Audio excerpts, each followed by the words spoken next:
個樓價一定急跌咁滯，係唔成功嘅，失敗添。定係為起而起，係咪真係咁到先？真正長遠嘅品牌就係。各位C++ 嘅觀眾大家好啦，睇咗 channel 好耐都知道啦，咁啊其實咧我移居咗嚟加拿大啦，咁同埋一紮嘅香港人咧都已經喺度生活啦一段嘅時間嘅。我相信咧過咗呢幾年啦，大家都見到加拿大嘅好同埋加拿大嘅唔好。我之前嘅一啲分享同大家都講過啦，其實咧加拿大有好多嘅好咧係收藏咗。對於而家我哋面對加拿大嘅壞咧，至少我啦或者我身邊嘅朋友抱住個希望嚇，即係認為嗰啲壞咧其實咧都可以好輕而易舉咁轉變到嘅。嗰啲嘅壞咧係一啲嘅可惜，咁而咧那邊廂有一種感覺就係咧，嗰啲咁輕而易舉可以攞走嘅嘢，點解唔攞走？點解唔防止嘅咧？好似好猛啊，亦都好焦急咁樣。因為嚟緊4月底咧，加拿大就會做一個嘅大選，其實係一個提前大選啦，正式選個新嘅加拿大總理，踏入咧一個新嘅任期。咁今集咧就想認真咁坐低同大家傾下。咁上次 update 到而家，究竟發生咗乜嘢事咧？C++ 4個分享湊4位小朋友上山下海經歷，我哋兩公婆嘅活動、夫妻關係，同埋我個人嘅運動斷食記錄。多謝大家陪住我哋一齊成長啊！C++ 4個。開始之前啦，我想戴個頭盔先啊，因為呢個選舉咧進入尾聲啦，咁好多新嘅政策同 promises 咧都可能轉變好犀利嘅。因為影片嘅長短關係啦，以下講嘅咧一定唔係所有嘅全部，大家一定要做足自己研究。我唔係一個政客，我係一個中年大叔啦，我對上個媽啦，我係你老公啦，我係4個小朋友嘅父親，我喺呢個角度去出發。下面我講嘅分享同交談咧，一定係有啲偏見㗎啦。無論如何啦，大家住喺加拿大，或者你曾經加拿大住過，有埋 passport， 不過做緊 non-resident喺香港做緊嘢嘅，或者身邊朋友住喺加拿大，同加拿大有關係，就算你同加拿大冇咩關係，你可能淨係着緊件褸係 Canada Goose。不過加拿大身為全球第10大經濟體咧，其實咧都影響成個經濟嘅命脈㗎。嗱，實上次同大家分享啦，咁自由黨咧喺杜魯多帶領嘅9年啊，去到最後任期咧係個支持率得返10幾%，係直情歷史新低咁滯㗎啦。佢總統大選就應該係今年年底嘅，但係咧個噓聲唔係呼聲太重啊，所以杜魯多就 step down 停埋國會啦，直至自由黨咧有個新嘅 leader 咧去上嚟先再算嘅，俾佢揾咗 Mark Carney 啦。Mark Carney 嘅身份啊，其實佢之前咧幫過英國嘅做嘢啦，渡過呢個脫歐嘅危機，同埋咧佢之前咧係擔任過資產管理嘅，有濃厚經濟經驗。不過咧，大家就懷疑佢對於從政經驗咧就欠奉。呢個幾兩個月有咩事發生咧？第一就係特朗普嗰個貿易戰問題嘅。我覺得咧呢個問題出現咗之後咧，大家個窗口咧可能係對正咗特朗普。有共同敵人啊！加拿大咧，基本上你打任何嘅 hockey 同籃球比賽，總之美國對加拿大咧，所有嘅球賽都會噓爆美國人㗎啦。其實講開就講啦，就算 Raptors 入邊咧，可能絕大部分都係美國嘅球員，都唔知點反應好。唔好話自由黨同保守黨咧，任何一個人能夠咧解決到呢個貿易戰問題，或者有希望能夠咧揞住特朗普把口咧，都係會選佢㗎啦。甚至我覺得咧，等陣我講嘅問題，可能令到咧有啲人咧唔記得咗呢啲核心問題，轉咗去矛頭咧，唔單止係加拿大經濟，亦都唔再係關稅，可能就係矛頭指向特朗普啊。總之你打佢一拳咧，我就支持你㗎啦。第二咧就係之前咧喺唔同嘅頻道都同大家講過，喺2023、2024年都講到啦，加拿大經濟係真係出現咗缺口，當時未有呢件事發生嘅，但係唯一要救到加拿大嘅經濟咧，要及早減息，仲要非常之狠添。咁結果啦，加拿大嘅經濟非常之差啦，而家減息好狠啊，都救唔到經濟。其實正式咧宣告咗加拿大進入咗經濟衰退㗎啦。不過官方某啲成員仲係唔認咁解啫。開始之前咧講啲數據俾大家睇先啦。而過往嘅呢1個月嘅變動咧，令我自己本人都比較 surprise 嘅，因為見到杜魯多一 step down 咧，加上頭先講嘅突變因素啦，大家窗口對住特朗普啦，呢個民意咧反超得好犀利下。15% 嘅加拿大人啊，認為最大熱嘅人選即係 Mark Carney 啦，同埋博勵茲，其實兩個都會咧作為成功嘅領袖嘅。根據呢個網站所 claim 嘅咧，其實而家投俾自由黨嘅會有43%，保守黨28%，NDP 咧就13%。而家進入大選嘅話咧，即係加拿大會正式會再進入一次自由黨帶領嘅時代。自由黨杜魯多都帶領咗我哋或者搞咗我哋9年啦。嚟緊如果都係同一個政黨，咁佢嗰個 promises 同埋政策咧係真係要睇得好清楚啦。暫時數據顯示啦，56% 加拿大人咧認為 Carney 咧係會延續翻杜魯多嘅政策嘅。咁當然啦，延續翻亦都係好，有啲係唔好噶嘛。所以中間咧有57%咧認為呢種嘅延續咧係差嘅。咁當然啦，道路都真係差先至 hurt 佢嘅啫。如果你同佢做嘅一樣，咁就死梗噶啦。而另外那邊廂啦，有71%嘅人認為博勵志咧係會帶領國家去另外一個完全唔同嘅方向噶。咁當然啦，去另一個方向就梗噶啦。不過另一個方向係好定唔好呢？暫時統計顯示有53%，即係多過一半嘅人咧係認為咧呢個嘅唔同係好嘅。暫時如果真係會選嘅話咧，其實有16%加拿大人咧其實係搖擺緊嘅，咁即係佢未決定到係支持咧保守黨定自由黨嘅。第一個問題係加拿大嘅治安。如果加拿大冇咗治安，個情況一模一樣嘅話咧，唔單止人身錢財唔受到保障，仲會形成一個助紂為虐，甚至一個不公平嘅環境啊！喺呢個不公平環境嘅時候咧，其實會有啲好不公平同匪夷所思嘅行為出現咗，譬如大家唔做嘢咯、鬥懶啦，又或者有能力嘅人會離開加拿大啦。呢個係我 single biggest 嘅問題。第二個問題就係加拿大嘅經濟。我相信大家咧真係嚟自一啲成熟嘅地方啦。其實你去邊度旅行或者邊度住咧，都係有選擇嘅。我都一樣嘅啫。咁如果大家選擇嚟呢度去做嘢，甚至翻嚟呢度半退休或者退休嘅話，嗰個地方嘅經濟都要唔會差到邊㗎。你唔會想買一間屋住，買一層樓收租，跟住20年後退休嘅時候咧係一文不值㗎。雖然唔係最重要，但係都係第二重要㗎啦。第三，房屋居住問題。老實講啊，就算我自己一間住緊，有啲投資緊，可能好多香港人都係嘅。但係你嘅小朋友，包括我4個小朋友，咁樣落去嘅話，第一畢業你買老婆老公啊，成份糧抌落去，連 condo 可能買唔到㗎啦。當然仲有其他嘅問題嘅，但係我認為呢3個係最主要要解決問題。然後針對住呢幾樣嘢呢，我會同大家去講翻啊，喺呢幾樣嘢入邊呢，喺自由黨同保守黨承諾相關嘅政策，究竟可唔可以對正到下藥呢？咁治安問題咧，好似一個好複雜，但係我或者我啲朋友都認為一個好簡單嘅一個答案嘅啫。以前啲賊就興 break in 嘅，而家就根本行入嚟攞啲槍指住你就能夠打劫噶啦，攞埋你嘅車添，因為佢未做任何嘢，你唔能夠傷佢嘅，所以連警察都冇符。喺現有法例底下咧，其實第一你就應該任佢打劫嘅，攞走車，總之你唔好死得噶啦。第二，佢那邊廂咧就能夠放翻出嚟去打劫噶啦。你見到啲珠寶行啊，打劫嘅人咧，下面有個 chain 去綁住啊，基本上佢能夠咧保釋出嚟，咪又再打劫咯。呢個問題咧都喺頻道度同大家講過2次。講真係咧，錢財都好重要，但係生命係更加重要嘅。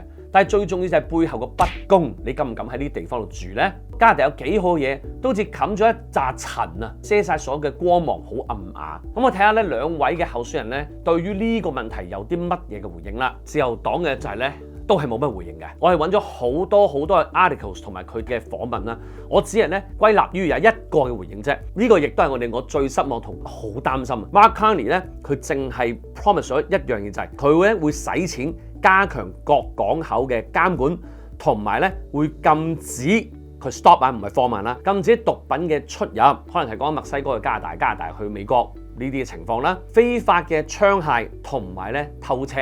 就係咁啫，冇乜講實質會點樣做嘅。對於一個普通家庭我嚟講咧，港口嘅問題我唔知幾嚴重，就係真係好似咧同我好遠嘅距離。咁停止啲毒品嘅來往咧，就一定慢過同意㗎啦。而呢個根式，我認為一個好深嘅題目。嗱，乜嘢叫 illegal 咧？illegal 嘅範圍係政府定嘅。咁我冇話啲槍械唔應該 ban 嘅，某啲槍械真係一定要 ban 嘅。咁但係加拿大咧係真係傳統一個打獵啦，同埋真係連 camping 都有危險嘅地方。而純粹真係禁槍嘅話，係咪真係禁到先？禁到槍嘅話，係咪真係冇咗啲治安問題先？基本上喺現行法例底下咧，我哋 self-defense 嘅保障咧係十分之差嘅。你一出去見到人嘅話，人哋唔使一定要攞槍㗎，只要行過嚟攞住個拳頭咧，你其實都係咧要就範，因為佢未打你，你唔準打翻佢嘅。咁喺保守黨博勵志咧講嘅承諾嚟講啊，呢個亦都係令我較為安心嘅一個策略啊。佢起碼承諾咁做啦，佢話會上任嘅時候咧會 impose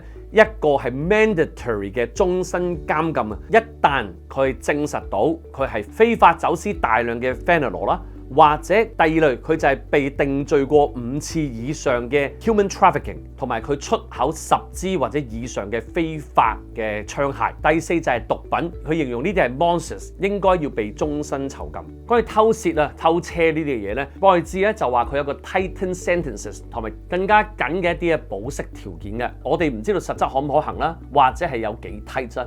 但係咧，我覺得咧，起碼有提過我自己最擔心嘅問題先啦。佢話佢勢必會透過合法途徑去改變而家嘅法例，令到需要被終身監禁嘅人咧係不能夠被保釋嘅。譬如我哋香港嚟嘅，可能咧我哋會比較上係習慣嘅，因為你真係打個劫，咪就要坐監咯。點解可以突然間又被保釋，帶住個額又出翻嚟再打劫，又再被保釋嘅咧？槍械管制嘅話咧，佢依然咧係會嚴懲一啲嘅非法嘅槍械嘅流入嘅。咁雖然咧就咁講啦，但係有待咧希望佢嘅行動係真係做到，見到治安係有舒緩咗啦。咁同埋會唔會喺啲 self defense 嘅一啲法例咧唔會緊到咧可能殺人嘅權力大過主人嘅咧？我唔知大家同唔同意，但係諗咗咁耐嘅話 between 呢三樣嘢，關於可以影響到治安嘅加深刑罰啦、槍械管制啦，同埋個 self defense 嘅話咧，你俾我揀三個只係揀一樣咧，我會覺得嗰個嘅懲罰加重係嚟得最主要、最簡單、可以最快嘅。唔該，邊個都好做咗呢件事先。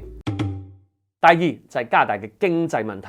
加拿大咧過去嘅9年啊，係冇揾真錢嘅能力，或者佢冇分散咧賺錢嘅渠道啊。而可以話咧，過去9年加拿大係根本冇諗住賺錢，要賺嘅就係賺自己人嘅錢。譬如收重稅啦，最近嘅就 luxury tax 啦，同埋 carbon tax 啦，跟住就 cut budget 啦，但係唔記得開源。又更加啦，如果加拿大能夠賣嘅嘢咧，都係方便啲，直接賣去美國啦。譬如咧，疫情嘅時候咧，有木頭都賣去美國。加拿大自己本身冇木頭用嘅，啲 timber 嘅價格可以由1蚊升到4蚊嘅。當你本身嘅國家都冇諗住賺錢，而僅可以賺到錢嘅個對頭人80%都嚟自美國嘅話，意思就係啦，我4位小朋友大咗之後啊，明明4個做緊嘢，近期咧得返2個肯做嘢啫。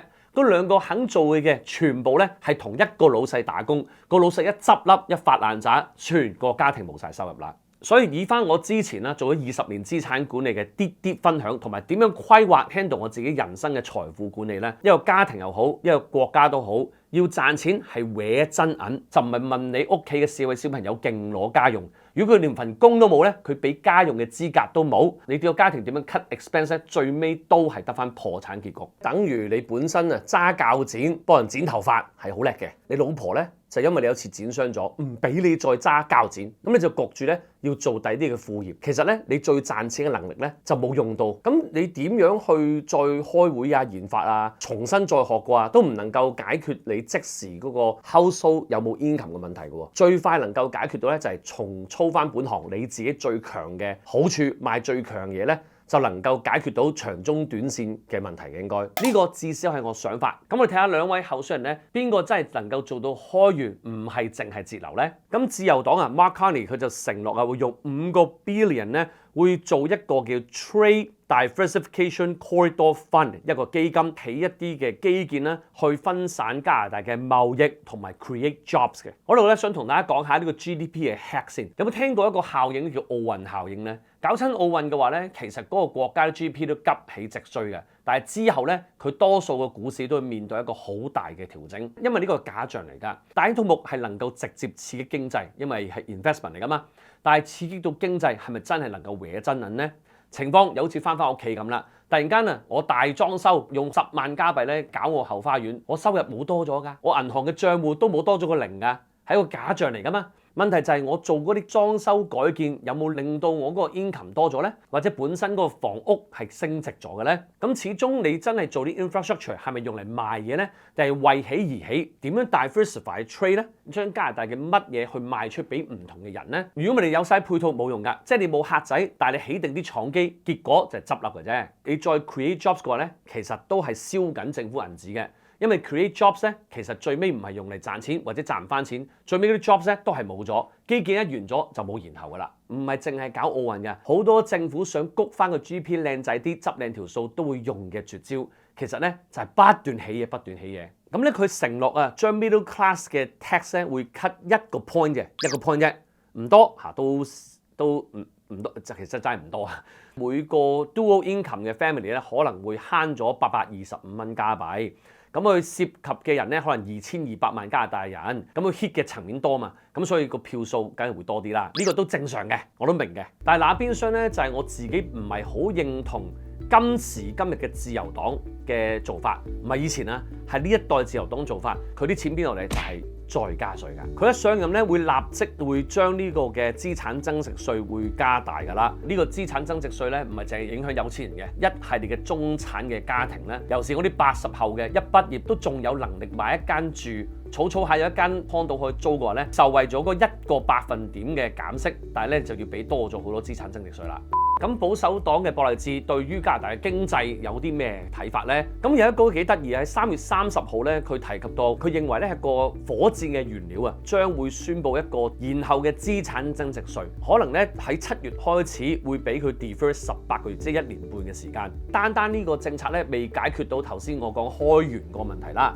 但係咧，起碼咧，我覺得你又唔需要好似特朗普咁 cut 晒 tax，你即刻政府冇收入，你遲少少攞收入。呢18個月入邊咧，希望咧啲錢投資啦，或者擺少喺儲蓄入邊啦。希望咧更加對加拿大有信心嘅話，會做啲生意啊、營商啊、投資啦，都有少少啦，可能幫助翻嗰個樓市嘅成交嘅。雖然你都要俾資產增值稅啊，但係咧都可能遲啲先要俾嘛。博勵治咧可能會將呢個 travel 嘅 tax write off 咧可能會放鬆同埋加大嘅，可能可以去到4000蚊 travel 嘅津貼啦，同埋原先你特定要過夜嘅，咁而家唔需要過夜噶啦。呢個其實我會計有提過啊，如果唔需要過夜嘅話咧，我覺得會刺激到起碼 domestic 嘅一啲 travel 都唔奇嘅。咁博勵治咧就大膽啲啦，佢唔係應承一個1個百分點，係2.25嘅 percentage income tax cut。咁咧佢就估計咧令到 dual income family 咧就慳咗1800蚊一年。呢個咧爭議性都好大嘅。問題就係如果你啲 income tax 係遲啲先要俾，又或者你而家真係俾少咗，慳咗啲錢嘅話咧，政府點樣會賺翻嚟咧？因為白白送俾你噶嘛。最主要當時嘅加拿大經濟、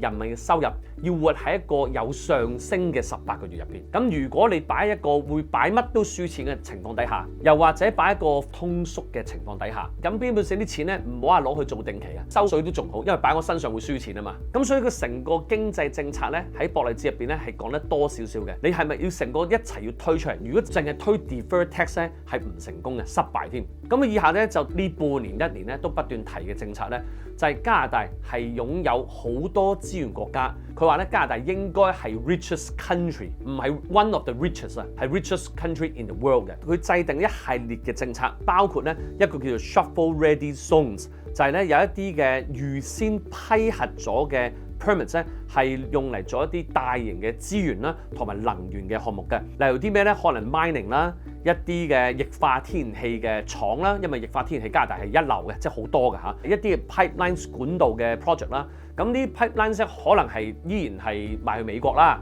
或者其實本身自身入邊都運輸得快，可能用嚟出口嘅。我之前喺另一個投資嘅 channel 都講到啦，如果你打汽車或者特別打石油嘅話咧，係一定重傷嘅。美國啲石油咧係有特定唔同嘅石油嘅。美國嚟講喺加拿大入貨嘅話咧，暫時短時間唔可以轉去第二度入貨嘅。而加拿大咧要去將石油出口去其他地方。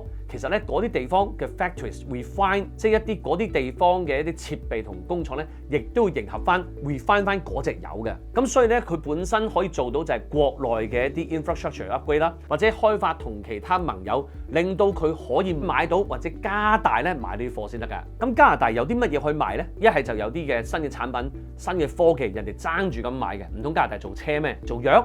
咁可能加拿大有嘅，其實就係資源，而唔好話賣多咗，係過去9年根本停止咗賣。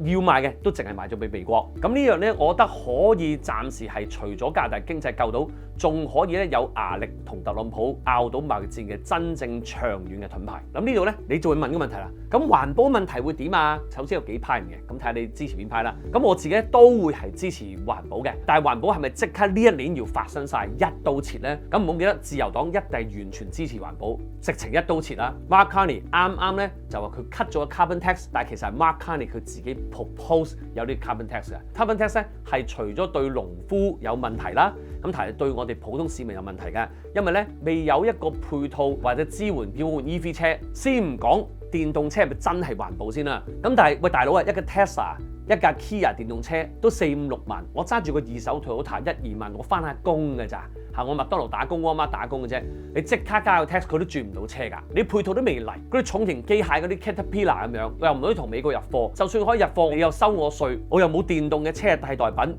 如果上游成本多咗，我哋下游嘅菜啊、番薯啊、粟米啊，點解唔升呢？所以記得 cut 過係佢 ，propose 呢個 company tax 都係佢上翻場之後加唔加翻呢？又或者佢唔用呢個名目去加翻，但係咧都可能咧會有咩沉重嘅代價換來即時嘅環保呢？咁環保方面咧，博勵智就喺3月17號講過，其實佢依然咧唔單止繼續咧會 expand 呢個嘅清潔能源同埋呢個嘅清潔工廠嘅 credits， 就唔係被逼啦，就係會一個 reward 咁啦。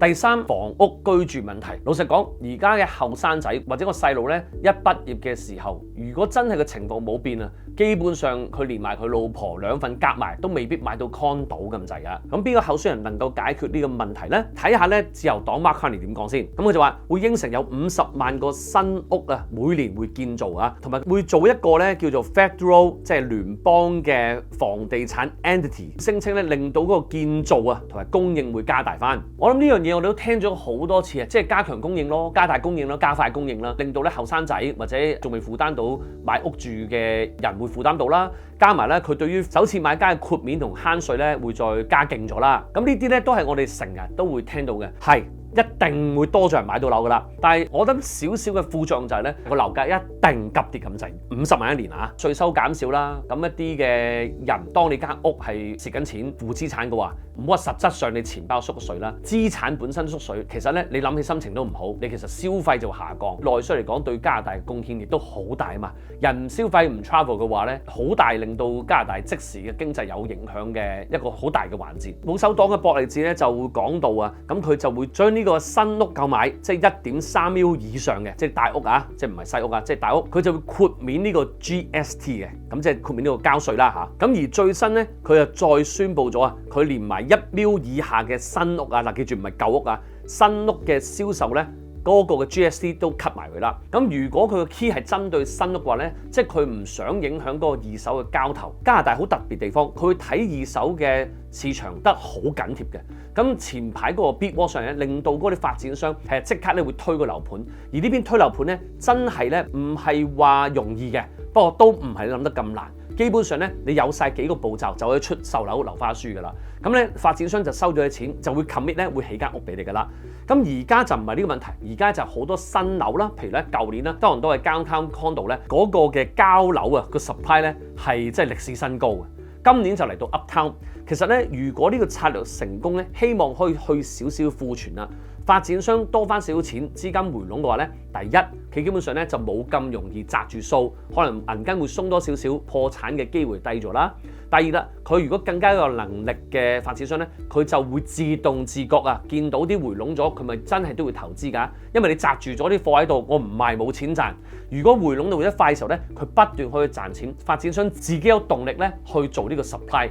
佢哋兩個講嘅所有嘢都可能有佢唔同嘅道理，亦都可能有啲嘢佢哋認為會立竿見影嘅。當然啦，經濟係好重要嘅 ，create jobs 係好重要嘅。但問題就係開源又重唔重要咧？有到持續穩定嘅 business model 對加拿大嚟講又重唔重要咧？所以要分得出有啲咩政策長遠個國家係有效，同係淨係幫到你今年啫。同我身邊朋友傾偈嘅話咧，都擔心緊差唔多嘅問題。咁頭先以上列出嘅幾個點咧，無論邊個處理到咧，其實咧都係將會係我或者我一班朋友嘅大恩人。可能呢片錄完之後咧，下次再同大家講呢個話題。已經過咗呢個總理大選，無論點到，希望咧嚟緊會話事嘅當權嘅人咧，擁有佢應該有嘅智慧，同擁有佢自己一個緊貼嘅心，知道即係民意同埋加拿大真係需要乜嘢。如果係做到嘅，咁梗係固然之好啦。咁如果做唔到嘅話咧，其實咧我哋都係要彈出嚟譴責嘅，因為我家庭對我嚟講，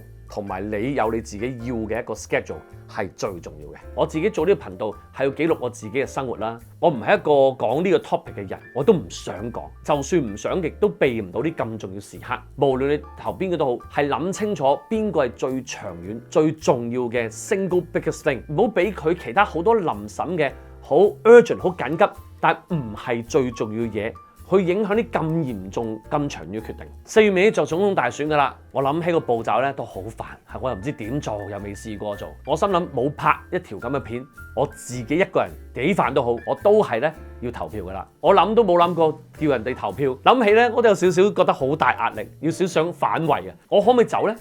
其實可以，你可唔可以走咧？其實都可以嘅。但係我諗起唔分享呢件事，或者頭先我講嗰少少嗰幾樣嘢唔解決咧，係好可惜嘅地方。加拿大仲有好多正嘢，就係俾頭先我講幾樣嘢嚇咩原來咁㗎？咦，原來係咁㗎，令到我朋友都誤會，我覺得好無辜、好冤枉。但係要移開呢啲嘢咧，可能可以好簡單啫。你當我好天真咁認為，但係起碼有 promise 過，起碼有個希望先。老實嚟講，頭先嗰幾樣嘢，特別第一樣治安搞唔掂咧，好大機會我全家會喺另一個地方讀書移居㗎啦。咁就係咁多先啦。咁啊，大家有啲咩 comment 咧，歡迎留下留言啦。咁啊，大家理性討論啊。如果大家中意呢條片，俾個 like。呢個頻道咧係繼續記錄咧我湊4個小朋友嘅辛酸血淚、兩夫妻嘅營運，同埋咧我自己個人嘅健康成長。如果大家都想學下基礎嘅投資知識，歡迎訂閱我哋呢個頻道。我要做富翁啊！私家加4個，下次再見大家，拜拜。留意，由4月22號開始，我哋嘅影片將改為星期2晚上架。多謝大家繼續支持啊！